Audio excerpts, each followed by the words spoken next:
one-piece boom won't do. So to tell you how the undercarriage works, it's really a hydraulic or hydrostatic propulsion. So the oil flow comes down from the main pump and the control valve down to a travel motor underneath, which is really a hydraulic motor. And that's attached to the transmission, which is attached with drive shafts to the axles. So it's hydraulic drive. The transmission is a 3-speed transmission. Okay, it has a high-low range, and it also has a creep mode. So when you get off the highway and into conditions like this or worse, you have to go very slow. So that's where the creep mode is used. And out on the highway, you use the upper 2 speeds.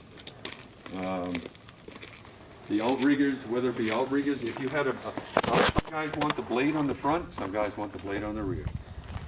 Depends on what part of the country they come from or what province in Canada. So the bolt pattern is such that they can be swapped. So if a guy says, I want the dozer blade in the rear, then just unbolt it and you can swap them.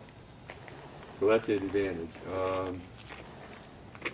Guys who use them for on the rail tracks, and they'll go probably for miles and miles and miles down the rail. And what they'll do, they tell me, is they'll tow a trailer, which is mounted on the rails too. And all the attachments that they need are in the little trailer.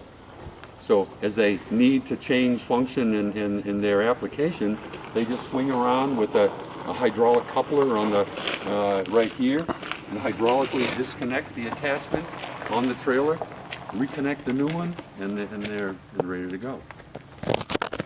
So a lot of flexibility in field excavators. We talked about last night. There were 3 different models: the 14-ton, which is the 140W, the 19-ton, and this 21-ton. We have all 3 here for you to operate, so you can try them. This one's a little bit tricky with a 2-piece boom. You got to get your head straight when you're operating it, because the main excavators over here, it's 2 joysticks that control your swing of the machine and what happens to the boom and the arm and the bucket motion.